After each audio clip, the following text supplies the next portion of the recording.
and gentlemen, boys and girls, children of all ages, your boys are back and we are in full effect. Welcome to the Summerslam edition of the Piledriver. Oh, I'm your host, the best in the world, along with my co-host, the V-Ran, and the Big Dog. What's up, boys? What's going on, man? How you guys doing? Dude, I feel better than I did yesterday, but like yesterday, my voice was gone. Toasted, fried. Like, I was talking like this. I'm exhausted from this weekend. I still am. Work kicked my ass today. It was a great weekend, and let's not waste any time. Let's hop right into it. First of all, the weekend started on Thursday. You boys took in AIW. What was it called? Against the World. Against the World. And I mean, go ahead, boys. Get into it. Tell us some highlights from this show. We got to see Kenta. Yeah, like Kenta versus Isaiah Bronner. That was a pretty interesting match. Got to see a couple pile drivers. Yep. Kenta is a wild one. That was my first time seeing him. I know it's not his first time at AIW, but it was my first time seeing him in action. Again, it was kind of one of those things you saw Isaiah Bronner going up against somebody half his size. You know, AIW struggles to find somebody to kind of put him in the ring with that'll match his size comparison, but still put on a good fight. You know, that was a good match in itself. I think what Bronner ended up winning after the pile driver. Dean? Yeah, it was after the pile driver. That was a solid pile driver too. It was a good pile driver. So Dom Negrini had a good one too. Oh yeah. We saw Dom Greeny versus the one called Manders, which was a good match. That was a really good match. Yeah, I was most excited for this one, being that a big GCW fan. One called Manders has always been a standout. Lots of lariats. He definitely has like a oh man.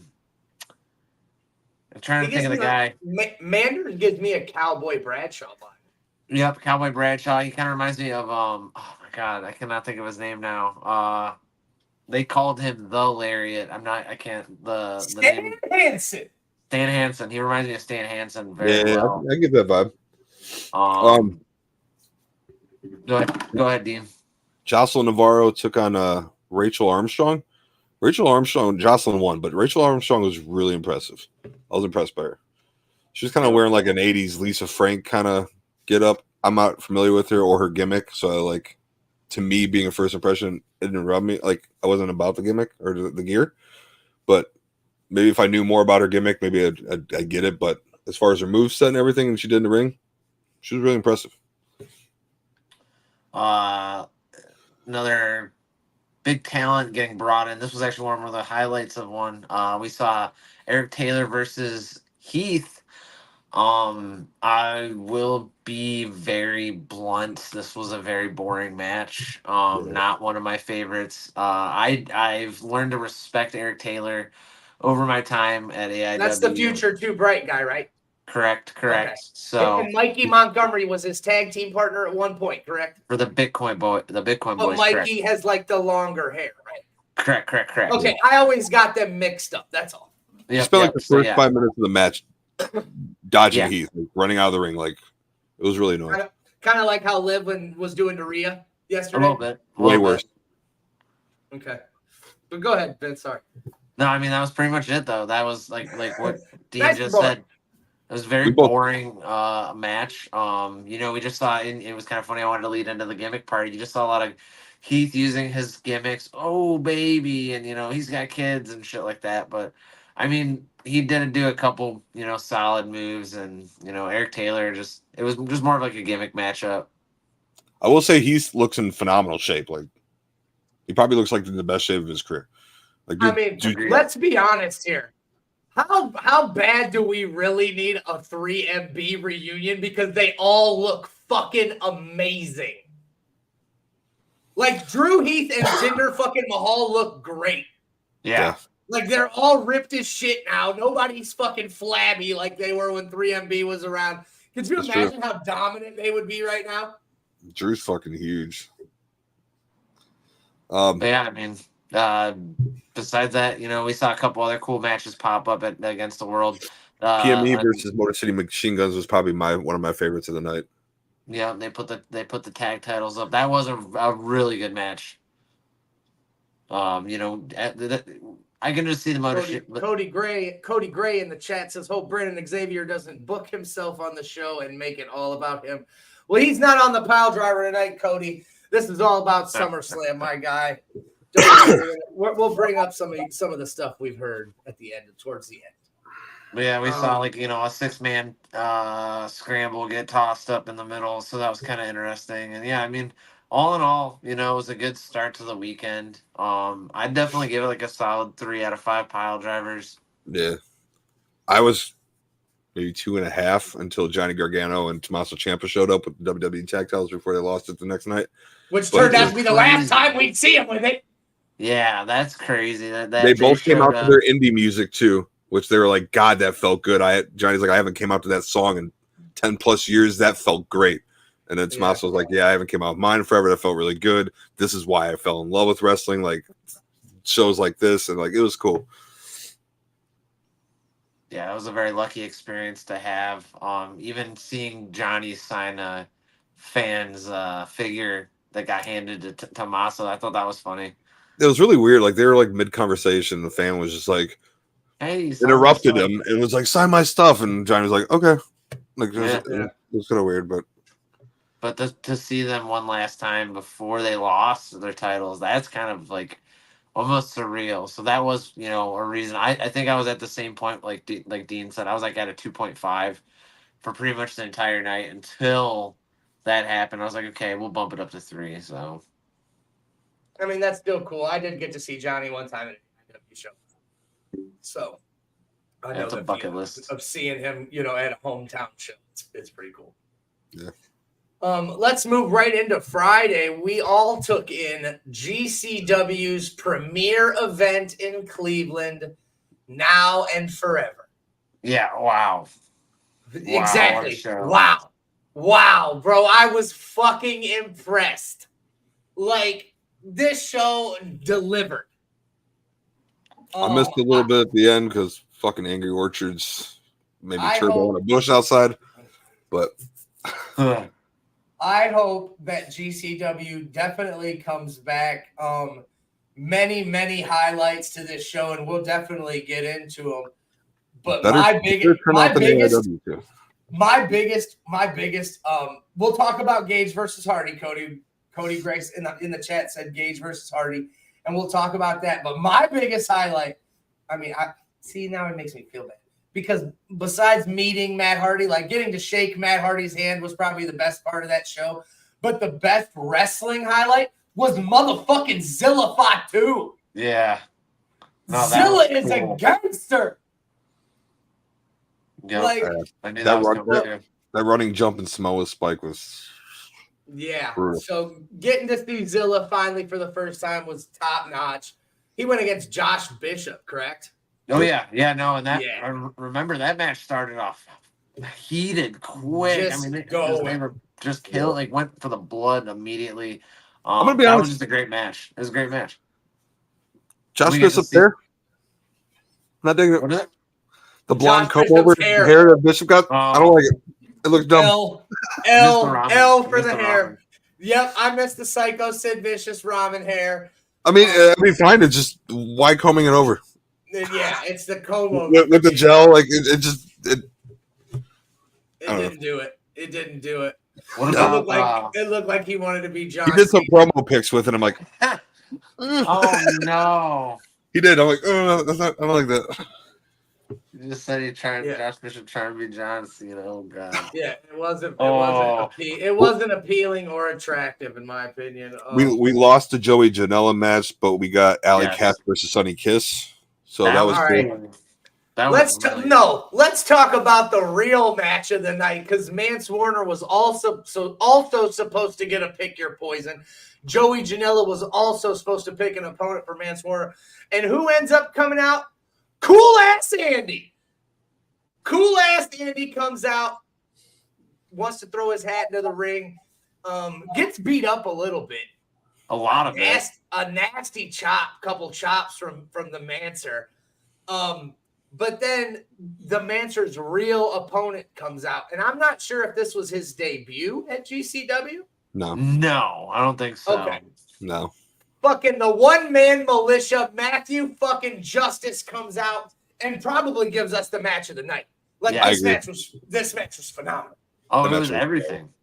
It was everything. I mean, come on. We got outside of the ring action. We got inside of the ring action. The pop alone when Matthew Justice came out was absolutely absurd. He got pop of the night easily, maybe next to Shaw Mason and his sweeping abilities, but we'll talk about that later. Shaw did get a nice pop. But it was just everything I wanted it to be. I mean, we saw doors, we saw tables, we saw chairs. I'm a big Manser fan, but I'm an even bigger Matthew Justice fan. So that was just such a treat, not knowing that Justice was going to be there. Yeah, that was nice. A very, very nice surprise. And then, like I said, we got the Zilla being there. And then, of course, before the show, I will bring it up. We got the chance to meet a fucking legend, dude. Like, legitimately a Hall of Famer. Legitimately, like, probably one of the greatest wrestlers of our young career. Was that wrong? Like, no, that's easily, yeah. Like, that's in one of the greatest tag teams of all time. Yeah, I mean, definitely. Like, we got to meet Matt Hardy, dude. Like, we got to talk to Matt Hardy.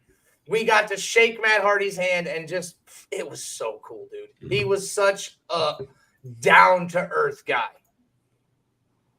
Yep, he was willing to talk to us a little bit, even spoke on his brother's sobriety, and to somebody like me who's coming on 10 years of sobriety, getting that opportunity to talk to a superstar like that on that level, that was just, something that we can all just walk away from, knowing that the people we look up to really are as good as they look on TV. He's a good dude. Yeah, he's a good dude. I told him it was an honor. Yeah, it was really cool to meet him, dude. Like I said, just to, like Vince said, to shake. He took time out. He shook his hand. He told us about his trip. I know that's one of Vince's questions that he likes to ask everybody. How was the trip?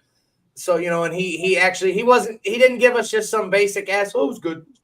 He told us, hey, we had a layover in Washington, D.C. It sucked. We were here for 3 hours. It sucked. And we didn't think we were going to make it. Then we made it. Now it's awesome. Like, he was really cool. And then, like Vince said again, touching on Jeff's sobriety and how he feels like he hasn't seen this Jeff since they were kids. And how, it's just, dude, it's so cool because it reminds us that, not only is he a fucking superstar, he's a fucking person. You know what I'm saying? Everybody's got issues, and it was just cool for him to take some time and talk to us. And I know, he took a picture when he signed Vince's thing, and I'm sure it made his weekend Instagram. He was taking pictures every time he signed something and pictures with people, and it was a cool moment, man. For sure. And then, I mean, I got some of the card here. I mean, if we could go over, I mean, another big story out of the night, obviously, was the Maharaja we got to see versus go one-on-one with Effie. And this match did not end the way we thought it would, as Effie would be attacked by not one, but 2 sets of masked men. The first set, I can't tell you their names. I'm not 100%. It was Shelby Wilder. That's right, Shelby. Zay Garcia. Okay, so Shelby and Zay Garcia were the first set. And then the second set comes out, and after Effie tries to, fight them off, the masks are pulled off their face, and the Bollywood boys make their GCW debut in Cleveland to help out the modern-day Maharaja, and they're back. I mean, what's his name? Raj Dazi or something like that? Yeah, something. I'm not 100%. The Bollywood boys' names. I think he's just going by the Maharaja. Yeah, I said the Maharaja. Ginger just. It's like, it's Raj Desi. Dazi, that was close. Yeah, Raj Desi. that was a big surprise. They ended up, being chased off by Alley Catch and the one called Manders before everything, got real crazy. But yeah, what a surprise. What a big surprise. Some big names just showed up out of nowhere to GCW Friday night. Don't forget, we also saw John Wayne Murdoch versus Maki Ito. Yeah, I was outside Turbo Boy. when that The happened, and you guys said the there was. cutest Maki Ito. Yeah, no, that was cool. We don't get very many opportunities to see people from Japan come and do their stuff over here. And I was actually watching when we were standing in line for Matt Hardy. I was actually watching Maki Ito just getting so genuinely excited, meeting her fans and seeing the fans just so overly, just excited and grateful to meet her. So yeah, when you see your favorite wrestlers, just make sure to say hi, what's up, shake a hand, high five, fist bump, because they come out for us. They work hard for us. So just don't forget to show some love. Yeah, Absolutely. no, 100%. She is that whole little cute persona that she carries with her in the ring is totally her. That's if not, she was working the gimmick outside as well. But I did have a little problem with this match, right? Like I like Maki Ito, and she is the GCW Extreme Champion. And that they had a match for the Extreme title with John Wayne Murdoch, and there was no extremeness to it at all. So that was kind of a letdown for me. I mean, I wanted to see her put that big man through a table, but other than that, I mean, it was a pretty solid match. The match that I thought was fucking pretty phenomenal that we didn't even get like a match card for leading up. There was a 6-man tag. And I can't even tell you all the participants in this match because I don't know. I know Jack Cartwheel was on one team. Oh, With some dude who had like a death face. His name's like Arez or something like that. And then they had this 6'8", 350-pound luchador. That was something Del Mal. Gelmo. He was fucking huge. Versus Alec Price, the East Coast Beast. Correct. I think that's right. Yeah. He's so nasty. I don't remember who his partners were. But Alec Price is so sick, dude. Damn, I can't remember either, to be honest. I was severely impressed with this Jack Cartwheel guy. I've followed him on the socials, on Twitter and stuff. The dude's good. He's really good. He did some kind of crazy cartwheel off the big man, like in the ring. Like it was sweet. They ended up winning this match, but Alec Price, like I said, stole the show again. That was a phenomenal 6-man tag. Did you catch that Alec Price, the Canadian Destroyer, up over the ropes? I was watching what was going on the other side. You guys were watching that stuff. Oh, yeah, Alec Price with that Canadian Destroyer. I think it was on either Arez or Jack Cartwheel, but onto the ramp, the metal ramp, and I mean the noise you heard was like just chaos, man. That was one of the best Canadian Destroyers I've ever seen. It was up over the ropes too, which was wild. Mike, your boy just got destroyed on Raw. Who? Rollins.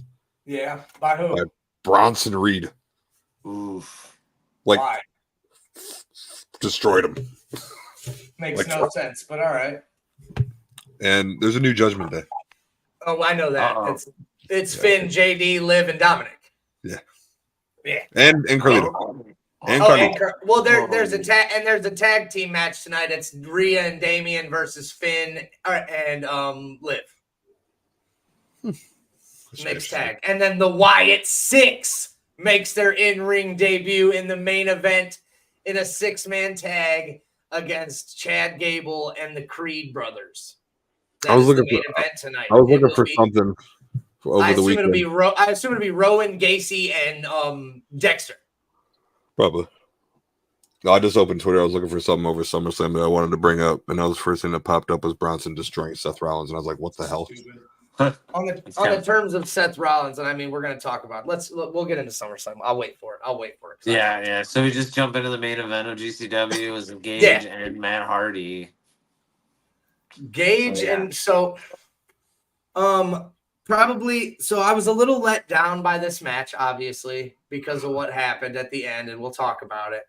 But like, Gage and Matt Hardy started going, man. They started going. And then the general manager of GCW? Yep. Yeah, The general manager, Matt Cardona, and the broski Jimmy Lloyd come out, and they essentially tell Matt Hardy that he's too good to fight Nick Gage. Like, you're above Nick Gage, essentially. And I mean, let's be honest here. It's Matt Hardy. He probably could say that and be factual with it. But yeah, Matt Hardy, stuck to his guns, and he essentially told Matt Cardona to get the fuck out of here. These people paid to see me versus Nick Gage. I'm going to wrestle Nick Gage. Nick Gage has a passion for this business, this craft. And he essentially, like I said, told Matt Cardona to fuck off, gave him the finger in front of everybody. The match, then they started going. That's when the match started going. And then later in the match, Cardona and Jimmy Lloyd again come in and interfere in this match and just start beating on Nick Gage. Well, then Matt Hardy, gets him out of there, and essentially it's now turned into a 2-on-2, but Matt Cardona hasn't been cleared to wrestle yet. So Matt Hardy drops the challenge for later this month at Homecoming. We will get it, and it has been accepted. The match graphic has been posted on GCW. We will get Matt Cardona and the broski Jimmy Lloyd in a tag team bout against Nick Gage and Matt fucking Hardy. That's sweet. Now we got to see if Matt Cardona gets cleared, because we just saw that he had to cancel. Oh my God, I'm going to throw my What up, Brazzy? Yeah, Brazzy Suave in the chat. And to cancel a meet and greet or something to do with wrestling. So who knows? He might just be playing more of a game, of a gimmick, of a kayfabe. So, but we'll see. It was a great match though. Besides being a little slow though, one of the biggest highlights for me was seeing that DDT that Nick Gage did on Matt Hardy on the floor, because that sound again, you heard skull to floor. Thump, like it was loud. Yeah, I found a video of somebody sitting in the front row and got a better view of that, and it was brutal. So maybe I'll try to share it. It was loud. It was a solid match, and overall for the show, I give GCW a 4-5. Like, it was great. Yep, 4-5. I'm going just under the 5. I'm gonna go 4.75. One of the better shows I've seen, especially at Temple Live. Being a GCW fan, after seeing them more recently in Columbus and kind of being let down by that show, this definitely made up for it. And again, just we're so lucky to live where we live in Cleveland, because how easy it was to meet Matt Hardy. I felt like sometimes you don't get those opportunities to meet people like that, so we got to see. Like you said, a living legend, very easily. It was a very, honestly, we almost missed it. Luckily, I'm surprised that his line wasn't as big as it should have been. No, definitely. Maki Ito's was longer. Yeah. So. Which is crazy. And but that just shows you the generational gap between fans now and, fans that, us. Yeah. I mean, it was a great show, GCW. I hope to God you come back. I would love for you to come back. Dean, what's your rating? I'll give it a 4. Dean gives it a 4 because he missed the main event throwing up in the bushes. I missed Maki Ito throwing up in the bushes too. No. I came in towards the end of the match, well, part of it, and then I thought I was in a turbo again. And I walked outside. Like, I was watching Matt Hardy. What I seen him do, he set up a table. He was struggling to set up a table. Oh yeah. Nick, you missed Nick Gage doing what the hell does he call his move? What's Matt's move? Twist of Fate. He Twist of Fated Matt Hardy. That's fucking beautiful. Based off what I've seen though, before I got sick, 4. I loved it. It was a good show, man. I really hope they come back. We got a 4.8 out of our buddy Angelo too. So I would say roughly a solid 4.5 Piledrivers out of all of us. Yeah, for sure. No, 100% for sure. And then let's Friday or Saturday during the day, Dean and I met up in Cleveland for Converge, and I got the results here. I didn't stay for the whole Converge. We stayed for a couple matches, and then we made our way over to SummerSlam. But Dean said he's got the results. You could just read them down. I do want to touch on one match. Obviously, it's particular, and it definitely pertains to us here at the Piledriver. Started off with a 6-way scramble match. Ren Jones defeated Man Bun Jesus, Matic, Nino Bryant, Pastor CeeLo, and Zach Thomas. Real quick, I need more Ren Jones. That dude was fucking good. Then there's an RCW tag team title match. Mr. Crumbles and Sonny Defarge defeated the Premier, Campbell Myers, and SK Bishop. That's right, they did. Okay. That's when we left. That's when I left, right there. Yeah. 4-way elimination tag match. The Pillars, Malcolm Monroe III and Tommy Vendetta defeated Alienated Youth, Martian Webb, Riley Reinhart, the Latinos Most Wanted, Coda Hernandez, and Sabin Gage, the Studio 86, Bill Martell, and Maserati Rick. Oh, we love Studio 86, very familiar with. I'm surprised they didn't pull out in this one. But very good tag team. That's why I said, holy shit, I'm surprised Studio 86 didn't pull over, but okay, cool. We've seen Malcolm Monroe in Circle 6, but yes. I don't think I've ever seen Tommy Vendetta. I don't think so either. But yeah, M3 or whatever. MM3 is whatever they called him. Yeah. Then there was a hold on. Brandon Xavier in the chat. If Cody only wrestled as much as he ran his mouth. Oh, hello. What's up, Brandon? There was a hardcore 6-man tag match. Casanova Valentine, Jeff King, and Remington Roar defeated Eric Dillinger, Judge Joe Dredd, and Otis Kogar.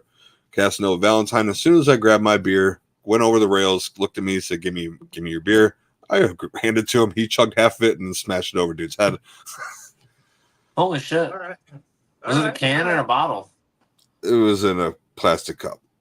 Oh, okay. I mean, but still. I didn't get to take a sip out of it. I literally just bought it.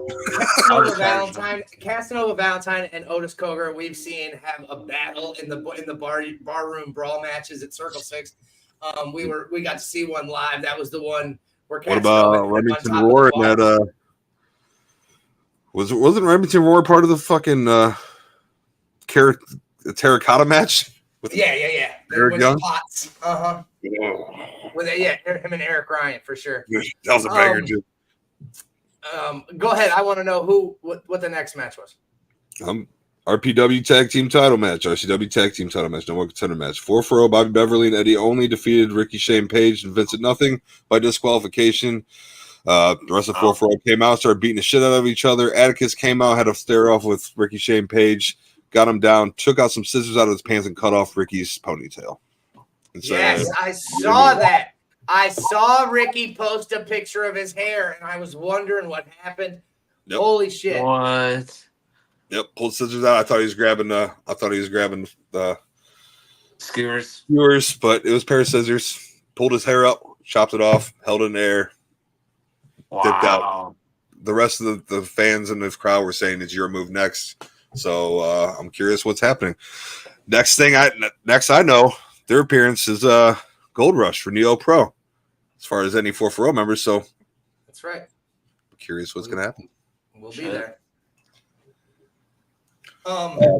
Next, there was a tag team match of Jake Christ and Myron Reed defeated CPF, Danny Black, and Joe Orlando. That was actually a pretty good match. I was gonna say, where did you didn't leave? You stayed for this one because we saw CPF at GCW the night before, and they were fucking good.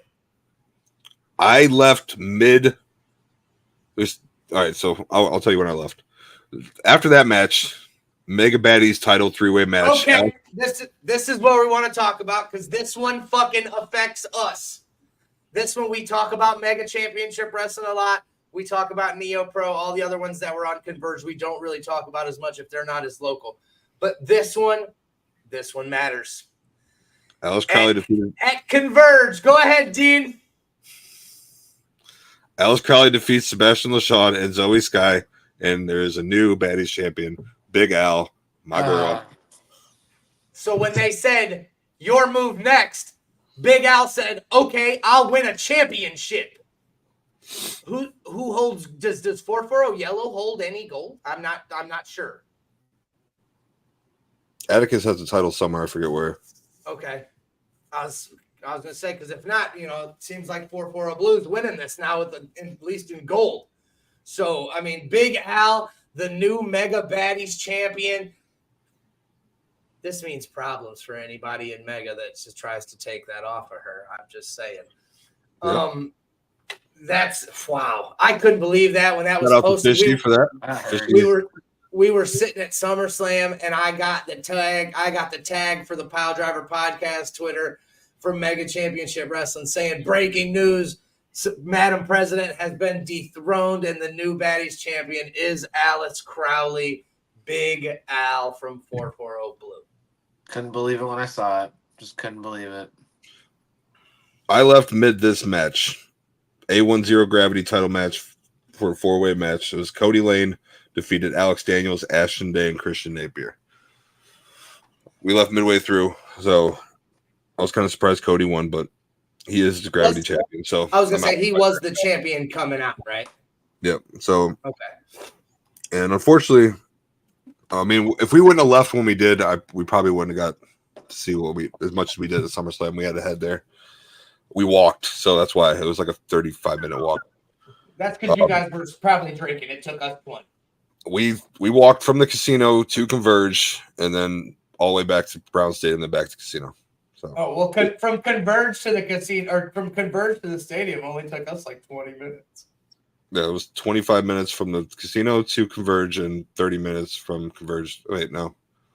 No, you got that backwards. Sure. 30 minutes, yeah, because it was like 22 minutes on my GPS. Either way, I'm so over walking. Yeah, fuck walking. And then let me tell you real quick before we I almost knocked somebody off a scooter and took that bitch.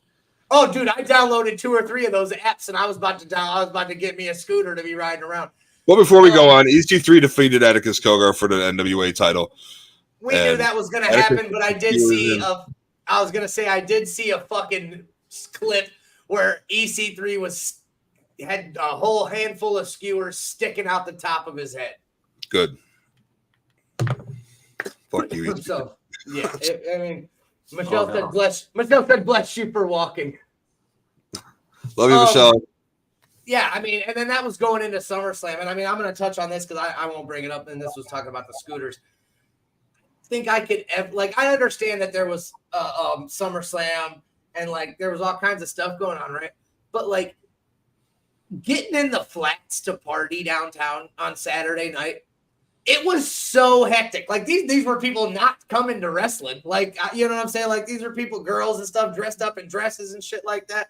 Well, there was a lot going on. Like Hawk 2 was holding the thing at a country bar. That's probably okay. There was a Cleveland Indians game going on that day. Martin Lawrence was at the queue. Yeah, I knew there was 95,000 people between the Guardians and SummerSlam in Cleveland that night. I mean, there was before we get into it. I mean, if you watched the show last night, you saw the Miz, and this was actually one of the biggest moments of SummerSlam. I mean, not biggest, but it was a big, huge moment at SummerSlam. The Miz comes out and announced that we break the record for SummerSlam. Atticus holds the RPW Heavyweight Championship and the American Deathmatch Championship. Thank you, Eddie. I knew he held some gold. I couldn't remember where. That's my fault. Yeah, and Michelle, there was a concert at the pavilion at Jacob's Pavilion at Nautica. But Cleveland was popping. It was a lot going on. And then, like I said, The Miz coming out saying we broke the record for SummerSlam. 57,641 people in Cleveland Brown Stadium. Last I had heard, WWE themselves had sold 54,000 tickets, and that was a couple hours before Converge. So, like, that's pretty fucking awesome. I mean, and by no means was it a sellout. They did have, before, you get them comments, the stadium wasn't sold out. They had tarps over stuff. They did. They had tarps over the top area, the top bowl where the fireworks were at. Of the hard camera side. Yep, where the fireworks were. And, I mean, other than that, no, I looked around, and it was pretty fucking packed. We had chairs. Like, we had 2 seats in front of us that were never claimed, and that was about it. Yeah. We had that was kind of how we had our row was full. We ended up talking to some guys in front of us, and it was actually cool. Guess who sat in front of us? Literally right in front of me, the row in front of me, like right here, and like maybe a seat to my right. I am the DJ from EFW. Hey. Literally right in front of me. I bullshitted with him the whole night. It was awesome. I was in line getting a beer, and I seen Effie coming by. Okay, so I saw we high-fived, and he's like, I'm joining my day off. I'm like, good for you, brother. Effie was there. Alley Katz was there. I even saw a post that somebody had posted that Zilla was there. I saw that too. I wouldn't be surprised. His family was he was in the crowd. He was just walking around. Yeah. He came to see his family, so. I mean, Michelle said, I think if tickets would have been a bit cheaper, it would have been more. Plus the guards game, and I agree with you. And then Zilla was there. Everybody was there, and I saw a post from John Thorne at AIW. It seems I don't know the whole story. The way he wrote out the Twitter post, Kevin Owens got them a suite for AIW. So the AIW guys were hanging out in a suite, and Kevin Owens ran down to the ring in a Chandler Biggins memorial shirt. So that was kind of fucking cool. That was really fucking cool. That was cool. Hey, tell me why. Let's I personally, from where I was, I feel like KO and Randy got a bigger pop than Roman did at first. Oh yeah, no, easily. But Roman also got like a huge pop after. Yeah, after the fact, yeah. Hey, like when he got into you can say whatever you want, whatever his music. I'm not hating. I'm not talking shit. I'm just being obvious. He got a big pop. The biggest ooh-ah I've ever heard. Even on TV, I watched it back. When he got in the ring and did this before he fucking speared Solo, that shit was loud. That was a good spear too. Like holy shit. Braun Breaker has a better spear. Oh yeah, but it's faster. I don't know if it's prettier. It's just the speed makes it look better because he bounces off the ropes 4 fucking times. That match was cut short due to time constraints. That's fine. We all knew Braun was going to win anyways. Yeah, it was supposed to be like a 4-minute match, but it ended up being a little shorter. But like I was saying, in my opinion, biggest pop of the night went to CM Punk. Yeah. That fucking place went crazy. Yeah, it did. Like, I know I was standing on my chair. I was ready. And it fucking erupted. I posted it on our TikTok. I took a video of the, and like it blew the non-existent the whole Cleveland Browns stadium fucking singing Seth Rollins' song in unison. It sounded so good to do that in person in the stadium. That was a cool experience. Well, even better was when the match got boring and we started doing it again, and he was dancing in the ring. Yeah. They were like outside the ring fighting. He's just like, I'm not even paying attention, y'all. This is great. I'm like, hell no. It was so good. And since we're talking about that match, this is what I was going to bring up later. So I messaged Brandon Xavier this morning, and I said, did you watch SummerSlam? He said, yes. I said, can I cut the sleeves off my shirt and bedazzle my shirt like Seth fucking Rollins? He said no. Aww. He said no. I cannot bedazzle my rep shirt like Seth Rollins. You gotta ask him if you can do the whole sleeping in the turnbuckle move though. I think that was my favorite spot of him being. Yeah, that was funny, man. No, I mean we got lucky, man. We saw a lot of really good matches at SummerSlam, guys. I mean, we saw some good storytelling too. The Dom. Dude, I was gonna say, let's start at the beginning here. Yeah. I mean, Liv Morgan defeats Rhea Ripley with the help of Dominic Mysterio, and then Dominic leaves Mommy for Liv. That one hurt. I mean, I think we were all a little blown away by this, even though we all saw it coming. I thought Rhea was gonna win the title back. Yep. And then Dom was gonna feel bad for Liv and go with her. But I mean, he helped win it. I don't know. I don't know. We'll see how it goes. Like I said tonight, there's a new Dean was saying there's a new Judgment Day. Finn, Liv, JD, Carlito, and Dominic. I don't know. We'll see. I mean, I was kind of hoping that this would send Finn on a solo journey again, but just keep the colors. Like, I want to see Damian Priest versus the Demon. Yep, that'd be cool.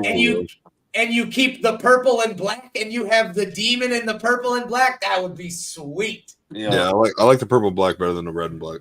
Yeah.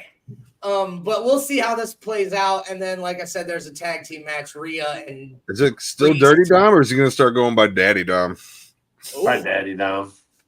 It's just the Daddy Dom era? Yeah, it's the Daddy Dom era. I mean, the Liv Morgan revenge tour Jailbird continues. But yeah, and then, I mean... Next match, I believe, was Braun Breaker and Sami Zayn. I was going to say that. Which we saw got cut short. I mean, we did get a Frankensteiner. It was fucking beautiful. Oh, it was gorgeous. And then, the spear. I mean, he does have a beautiful spear. I'm not taking it away from him. I won't say it's better than Roman's. But the quickness, the back and forth, like his speed makes it so much more devastating. Like he picks him up and then just like it's like WWE 2K24 when you like hit the up taunt, it had like the person stands up and they're just like this.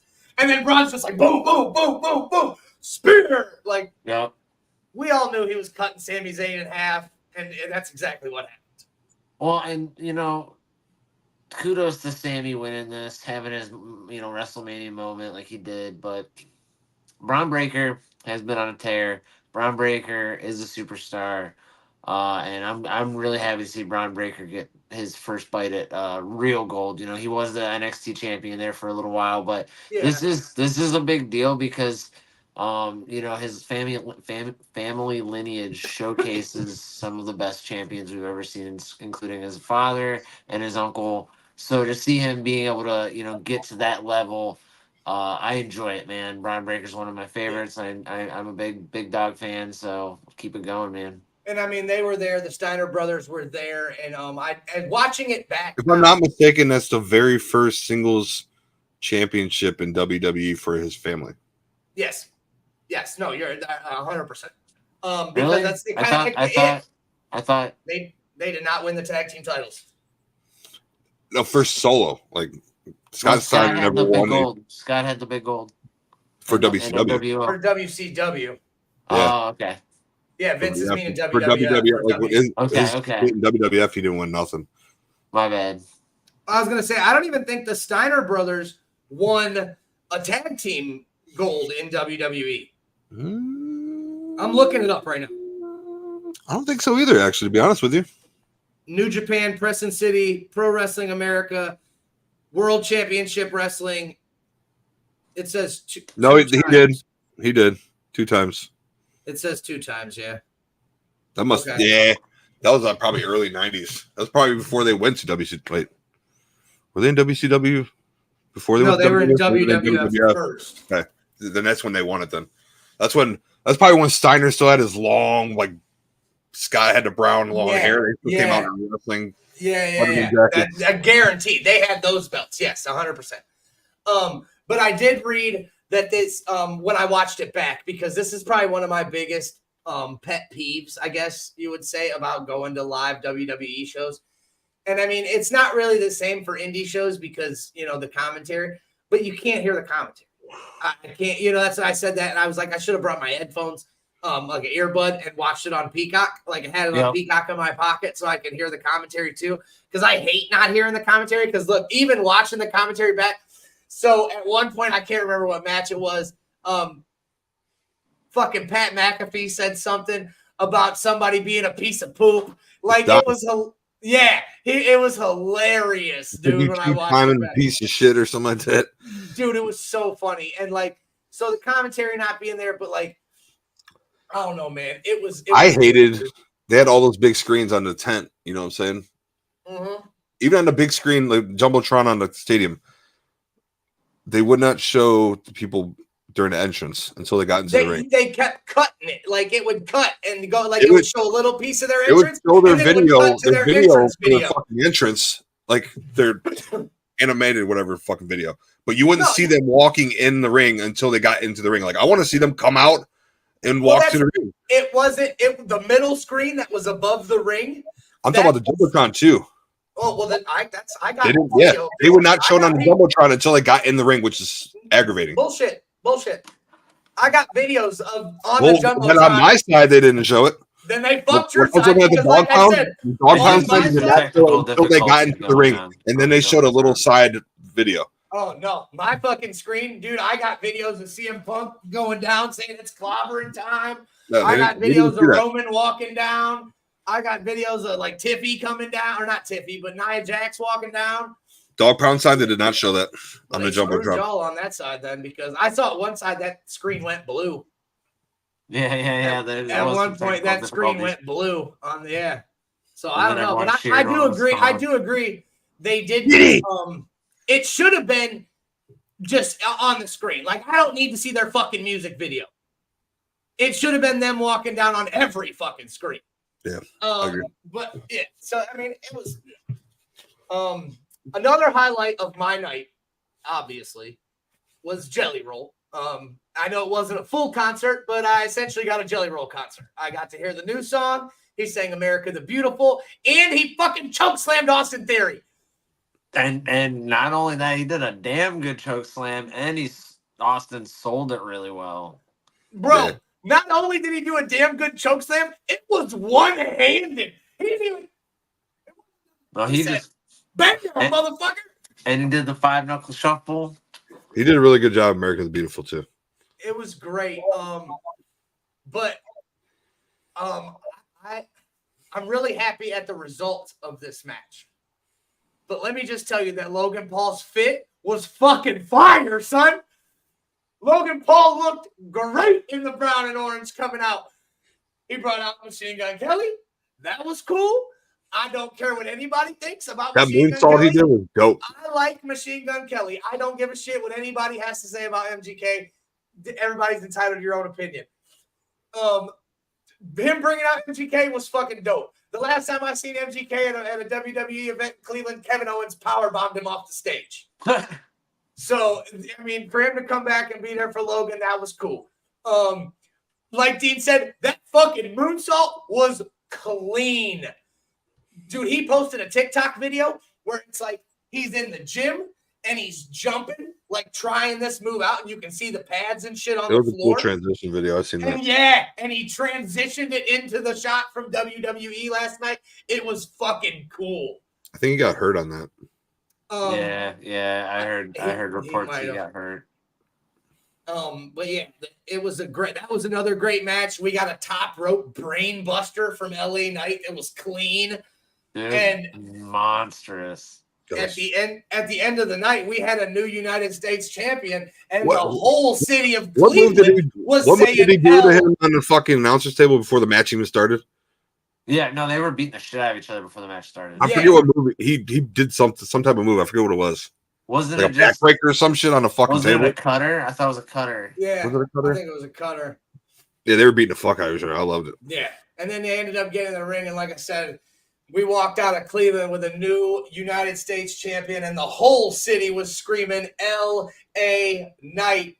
Yeah. I had these little kids in front of me that loved L.A. Knight, and it was fucking dope. We had 4 title changes. 4 title changes. We got spoiled. Yeah, we definitely got spoiled.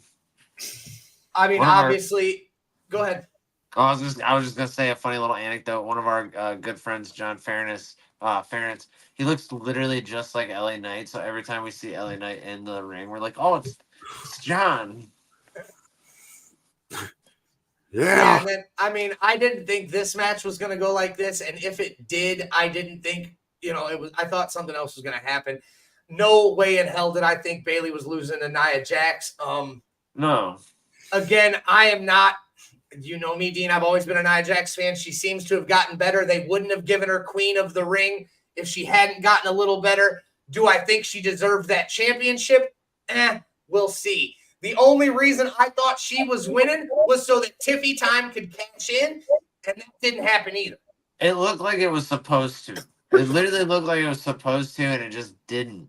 So it's kind of giving you a glimpse that there's probably going to be a storyline where eventually Tiffy turns on Nia. Well, yeah, they're best friends. That's why I thought it would be, for it to happen at SummerSlam. But overall, it wasn't a bad match, in my opinion. Nia didn't look too bad. She didn't botch anything. Every time she misses a fucking leg drop on the apron, I immediately think of her saying "my hole" in her head. Like, it's the first thing that pops into my head is that she's like, "Oh, my hole." Yeah. It wasn't a bad match though, you know. And then, No, like I said, we wasn't had not. the United States Championship change hands. This one, I was on the fence about this one, and I figured if it was gonna happen, it happened exactly how I figured. The Judgment Day crumbling as Finn turns on Damian Priest and pulls the leg over the rope. I was How many sad. times that I forget what match it was, but Damien came out and got pissed at Finn, like grabbing him by his cheek, Yeah. and then Finn Oh was like, yeah, like through the ropes. Yeah, and like Yeah, smacked I at him. forget That was what- right after he won the championship too. Yeah. Yeah. Well, the Judgment Day's been at odds for weeks now, so we knew something was going to happen, and it just all happened to unfold in Cleveland. With Dominic, with Dominic leaving, with Finn turning on Damian. or is it Gunther- Dom kicking Rhea out? We'll see. It's Finn. Finn is still with Dominic, or Dominic's still with Finn. So maybe they did kick Rhea out and Damian out. So we'll see. Like I said, we'll have to watch. And I know that normally we don't do a show on Mondays so that you guys can enjoy Monday Night Raw. And I will say, thank you to the couple people that are popping in talking with us, because our engagement tonight is definitely not as big on the Monday after SummerSlam as it would be if we'd have done it last night. But we were all pretty tired. I yes. was you sack of turds last night, dude. I slept. I have not, Michelle. Michelle said, have you guys watched Damian Priest's new documentary on Peacock? No, I have it pulled up upstairs. I have it. Yeah, once it's I up get off there. here, that's what I'm watching until I fall asleep. And did you see that Where does there was an A&E documentary apparently on Becky Lynch? I did see that. She retired. She's done. Wow. She said it at the end. She's done. I promise to God, Dean. I said what a career. I seen her post something that says what a career, blah blah blah. Thank you for I'm watching. more proud to be her mom. And I kind of thought about that. I'm like, did she retire? But then I'm like, I don't feel like watching this. I like Becky Lynch. I like the man. Maybe I'll watch it eventually, but I'll give it a watch. I'm gonna watch Damien's first. I want to try to find it real quick. Here you go. Yeah. This is what she said. It's been a hell of a career. Being the man for all of you was an honor. Being the mom for her is a privilege. It makes it seem as if she's retired. Yeah. Well, I thought She's she ready to be a said mom. at the end of the documentary, she said she's retired. No, she didn't say the words "I'm retiring," but she said it's been a hell of a career. That doesn't make it seem like she's coming back. You know what I'm saying? She wants to be a mom. Respect. And yeah, I respect it, dude. So we'll see. I love Becky Lynch. So, if she is retired, it's a hell of a career. I'll never forget the man. Like, the man, Becky Lynch, was a fucking G. Yeah. But back to Damian and Gunther. Gunther did win. And normally Gunther is the one that we would say laid out the biggest chops. But in this match, that was not the fucking case, dude. No. Damian Priest made this man's chest bleed. I mean, I will point out, he did have a scab, I'm assuming from SmackDown the night before. But that don't mean nothing, bro. We saw crimson He was bleeding off his dripping chest. down his fucking chest. Like, that was crazy, bro. Live television, yep, we saw real blood dripping out of a man's chest. It was kind of wild, man. That was wild. He was chopping the shit out of that boy. But yeah, like you said, Mike, Damian really seemed like he had control of this match almost the entire way through, showing that Gunther's not the only big man with big chops, but unfortunately it really wasn't enough. And as everyone saw, with Finn, sliding in and throwing up Gunther's foot, saving the rope break. Yeah, that was a sight to behold, man. Because I just can't believe that happened. But like Dean said too, we see the Judgment Day crumbling in the past weeks, and it's terrible to see this just great faction just explode in one failed night. But Cleveland saw it. Yeah, no, 100%. Next match was probably one of my favorite matches of the night. I kind of knew that my guy wasn't going to win going into this. I knew something was going to happen, and then it confirmed it for me. when the bracelet ended up on Seth Rollins' fucking wrist. I knew it was over for Punk at that point. CM Punk versus Drew McIntyre with Seth freaking Rollins as the special referee.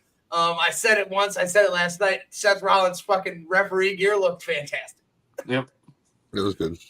I did see something today that kind of I was like, oh, that's cool. I think I retweeted it actually. So I think it was 97. Yeah. CM Punk, Seth, and Drew paying homage to Brett Taker and Heartbreak Kid from SummerSlam 97, all wearing similar attire. In SummerSlam 97, Undertaker fought Bret Hart. Shawn Michaels was a special referee.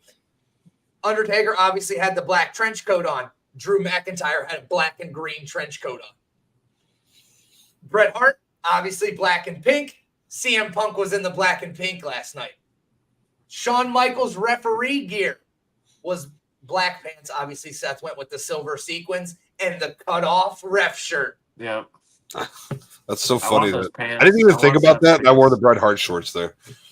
Yeah, I mean, and it was. So I saw that and I was like, "Oh, that's cool." Like I didn't even, put two and two together, and that's something that like a historian like Paulie would have noticed. You know what I'm saying? Like there was a spot with the chair too, and that's linked to that exact match. Really? Yeah, where it's like the throw. He goes. It's when they. So, I believe Undertaker does actually hit. Amanda gets it. Hits Shawn Michaels. But yeah, it was just a really good spot. It was a really good homage match, like Mike said. Yeah, 100%, dude. A lot of callbacks to old school historians, good wrestling. I mean, it was, and Punk obviously let the emotions get the better of him with this bracelet that has his wife and his dog on it. He got it away from Drew. Drew ended up claymoring him. The bracelet ended up on the ground. And the referee picked it up and put it on because it's a foreign object.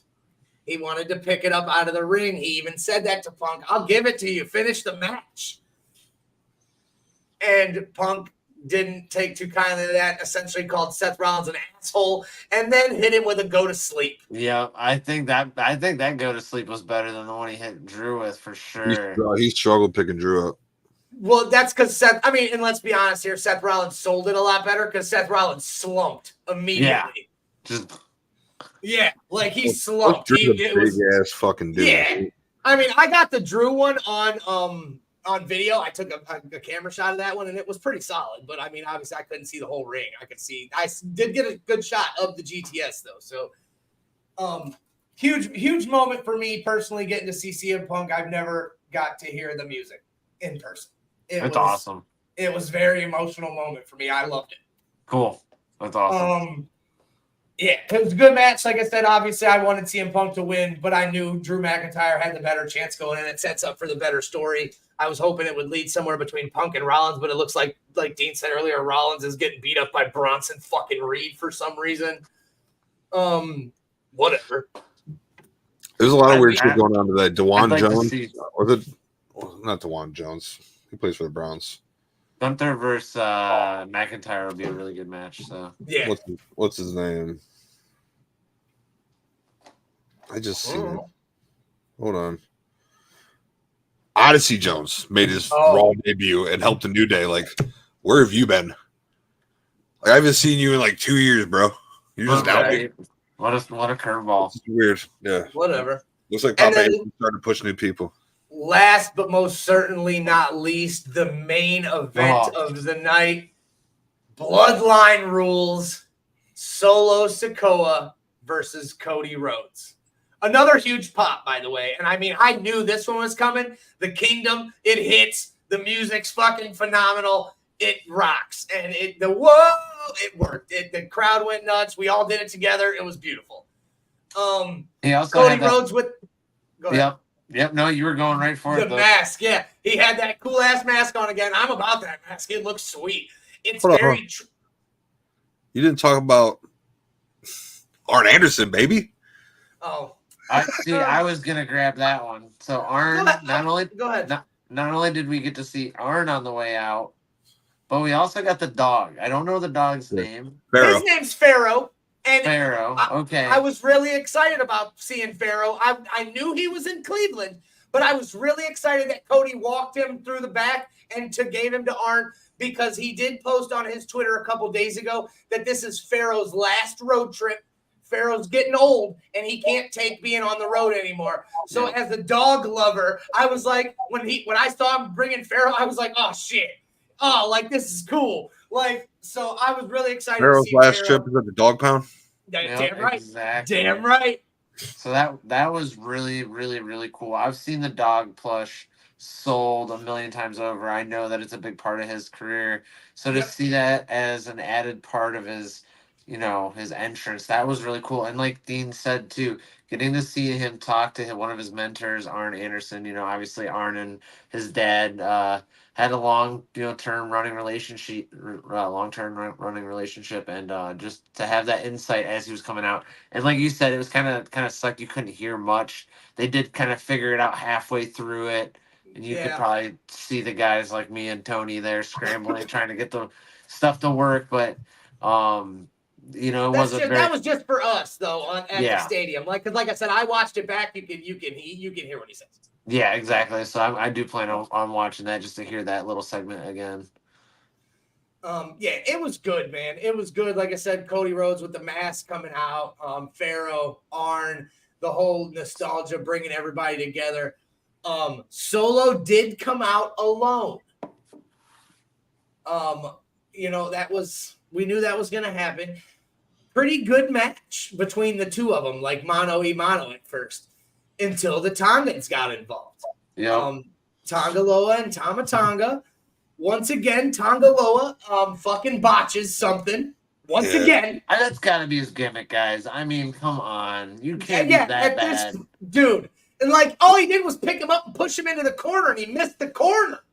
Seriously. You had one job, and you can't even do it. Everybody was blaming it on the iPads. On the Twitter comments, everybody was like, it's got to be the iPad. She couldn't see anything. Like, I guess. That was his blind side. Yeah. Fuck out of here. Manser gave the eye poke too many times or something. Yeah. So, I mean, it was good. And then, obviously, we got the returns, which led to giant pops of Kevin Owens at first. And then Randy Orton. I was really excited to see Randy. I fucking love when that music hits. There's the voices in my head, dude. That music's always been a banger. So yeah, when that music hit, I went a little ape shit too. KO had a huge pop. Well, I'm not hating on it. I love KO, but I was like, damn. Cleveland loves KO. Well, AIW. Cleveland loves KO. He's been spent time at AIW a lot, so. But a lot of people. They got the big pop. They got the Tongans out of the ring, back to 1-on-1, and then enter the Samoan Werewolf. Oh, Jacob Fatu is another level, guys. He is going to be the biggest star. Let's be honest here. I haven't seen much except for one picture of him walking around in a walking boot. I've heard mixed things. I've heard he was supposed to sell it, and I heard he got a little bit. It looked like he was actually hurt. Okay, so like I've seen him. He got hurt. Okay, he hurt his leg. He hurt his leg. He did that move on the table spot. He might have landed on it weird, but I think he landed like on his shin or on his knee, like on the corner of that table. Like he jumped off, and when he hit, and like I said, I watched it back, dude. He goes and immediately grabs at his leg. And then when he goes to stand up, it looks like his leg goes a little bit to the side. And then he gets pissed, falls into the back, and starts fucking throwing the chairs. If he's selling that was a hell of a sell. It was a beautiful sell. Yeah, 100%. He was yelling at Solo, get the fuck in there. Like, go. Yeah. It was wild, man. And like I said, I saw a picture of him on Twitter in a walking boot. So hopefully it's nothing too serious, because that would be the biggest downfall to this Bloodline storyline, is the fucking Samoan Werewolf going down. Because let's be honest here. Yeah, let's be honest here. He is the most dangerous. He is the enforcer. He is the scariest one of the bunch. Solo of this bloodline. He was what Solo was to Roman. But he's Solo times 10 because Solo Yeah. wasn't this. I'm Solo gonna be honest, wasn't this Solo vicious. kind of sucks, bro. I know. Solo's I'm not I'm bad. trying to be nice here. He's not bad, but I'm gonna be mean. I don't care. He's boring as fuck. His moves he's not all suck. the way there yet. He's not all the way there yet. I don't think. Zilla He's is got the spike, dog. Come on, when he does Zilla it, is like and then you get scared. Zilla Zilla's is yards ahead of him. Zilla is his father reincarnated. Let's be honest here. I know, but During Zilla's the match way where I more- saw where Zilla and Josh Bishop, I saw Umaga. That's Yeah. who I saw in the ring. Yeah. I mean, it helps that it's on his chest too. Yeah, but no, he acted like him. He fucking grunted like him. He like Umaga the whole time. He was Umaga, and then that fucking jumping spike is clean. But yeah, I'm not sold on Solo. I never really was. So it's just I felt like he was pushed too early into this. Maybe Roman wanted to leave and they needed something, and Solo was like, "I'll do it," and it works. It works because last night after Solo thought Jacob Fatu had taken Cody Rhodes out, he was about to get this dub. The OTC makes his motherfucking return in Cleveland. We all called this. We all knew it was going to happen. Yeah. But still, to see it happen, bro, to see it happen was phenomenal. That was so cool. It was so cool. I've heard this music before. The only difference is last time I was in an arena and this music came on, I put my finger up to acknowledge my tribal chief, and everybody around me gave me the stink eye because this is when Roman was not. Everybody hated him. Last night, 57,000 fucking people put their fingers in the air to acknowledge the original tribal chief. Yes, don't lie. I didn't. I cheered though. I was like, hell yeah, let's go. I didn't put my finger up though. You're a bum. You might get off his wiener. You're a bum. Girls, stop. But yeah, no, this was cool. He didn't waste no time either. We saw that flying super punch like no other. That was a great start. And I popped it. I'm like, fuck yeah, whoop his ass. Beat his ass, woman. Just like Mike said. And this was I'm not a Roman guy. I'm not a Roman guy, man. But if you can command a football stadium full of people to do your move set and go, like that was next level, so guys. loud. He got me to do it. I didn't do. I did that part. I did the ooh-ah. I did not put my finger up because I love a good spear, and I wanted to see Solo get speared in half. But that was cool. That was. I just put my finger up at GCW when Zilla did it. So did I. But I didn't do it for Roman. I will say that when he got in, hit him with a Superman punch and speared him, and he kind of like stood up, stared at Cody, and like looked at the crowd. The aura, like yeah. Well, that was what people were saying. They were like, after I watched the press conference last night, and they were asking Cody, they were like, on that third crossroads, you didn't take your eyes off of Roman. And he's like, we'll see how it plays out. I took his title essentially, so I know he's got issues with Solo, but I know he's still got some issues with me. So we'll see how it plays out. I mean, I would love to see Roman versus Cody again, minus the bloodline. I would love to see, War Games, Bloodline versus Bloodline. I obviously want to see Rock versus Roman at Mania on Dean's birthday. Yep. Wow. So, I really want to go to that, but it's a lot of money, dude. Oh, we'll figure it out. I'll sell my body. Wait, what? What? Nope. I mean, I already sold my body. I went to Plasma today. Oh, no. You're selling internally. I'm selling externally. Right. But yeah, no. Overall, SummerSlam was a fucking 5 for me, dude. It was a 5. It was perfect. We got title changes, like Vince said at the beginning. We got storyline extensions, and everything going leading up to it. It was cool, man. It was a great time. No, it was amazing. I mean, let's be real, guys. I'm giving it a 5 as well, just because, when are we ever going to get this experience again? This was the biggest wrestling event. This is honestly the second biggest wrestling event every year, next to Mania. But this is just such a big thing for, Northeast Ohio wrestling, because not only did we get stuff brought to us, but we got to share it with the world. We got to share, some of our highlights here with our local crew. I mean, all eyes were on Cleveland this weekend, boys, from Thursday until yesterday, Sunday night. We showed up. Yeah, No. and hopefully this isn't the first time.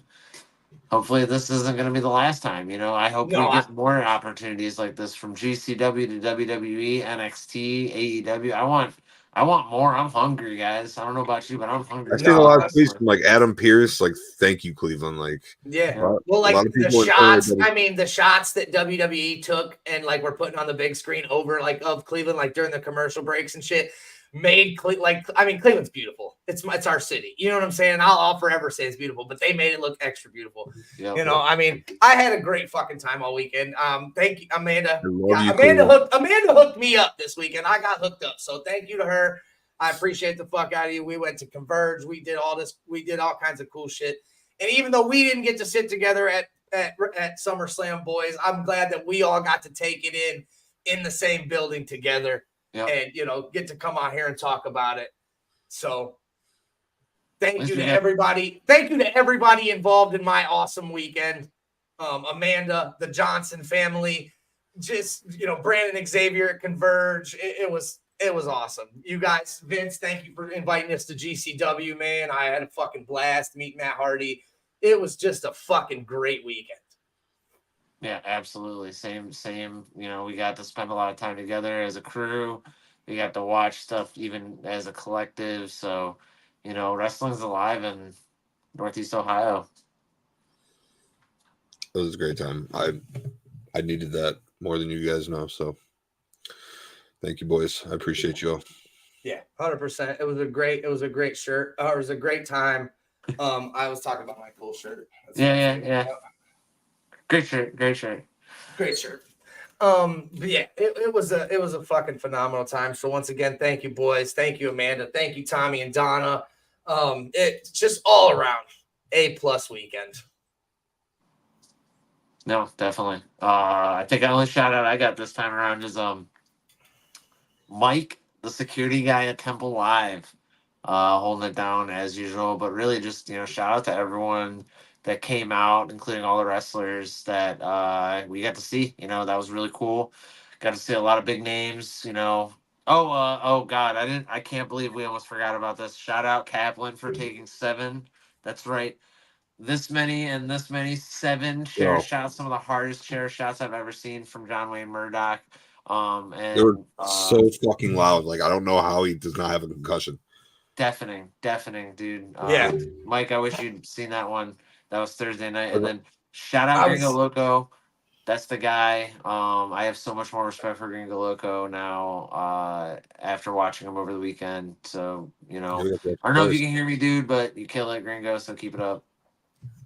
Yeah, Gringo Loco killed it as always. I mean, I don't think I've ever seen a match where he disappointed. I'll go ahead and drop some flowers as well. I want to thank the WWE, man. I know that they won't hear this and it doesn't matter to anybody else but me, but they chose Cleveland. They brought that here, man, and they brought memories to 57,000. Yeah, it looks great. Summerslam logo on the side of it. And it was red and yellow, looked like SummerSlam colors. Yeah, I got a cool picture of it. It was, dude, it was just awesome, man. You brought that and you made memories for 57,000 fucking people. So, like I said, there was little kids sitting in front of me. I heard Vince bring it up earlier. The little girl in front of me had the Pharaoh plushie. You know what I'm saying? So, that was just to see these little kids. And we had one little kid in front of us, dude.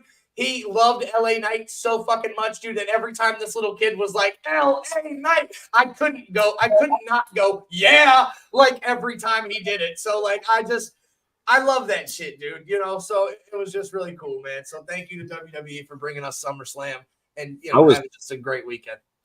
I was this close to pulling out my credit card and getting them Cody Rhodes Browns themed belt with the autograph on it.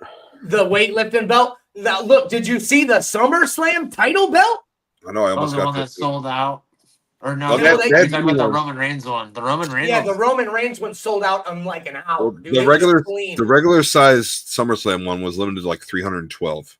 But they had The mini one that ones said that came in- Ohio on the plate. yeah.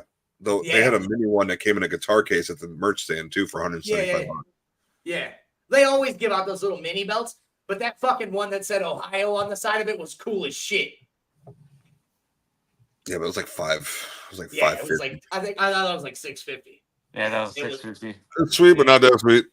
Nope. Exactly. I can't put that on Klarna, bro. And even if I could, I probably wouldn't. Yeah. Well, that's all for tonight. Make sure you check in with us next week, Sunday, 8:30 p.m., right here on Facebook, right here on YouTube. And, we're going to talk about some mega stuff. We got mega stuff coming up hot. The next show coming up. We've had a couple matches announced already, and boy, I can't wait for this show. So we'll be talking more about look, I don't forgot what it's freaking called. Let them cook. Let them cook. We'll get more into it and more into the matches, but I just want to know if you boys have any guesses on what a barbecue brawl match is. No. At Let 'em Cook, we will be having a barbecue brawl match, and we'll get more into that next week. So make sure you stay tuned in. Neo Pro talking to as well. And we got Neo Pro as well. Gold Rush is coming. We had an announcement. I would say big announcement for them today for Set the Standard. Just giant stuff coming out of Northeast Ohio. Make sure you stay with us right here on the Piledriver podcast. We will keep you up to date with all the information. As soon as we know it, you will know it. And we'll see you all next week. Later. Later.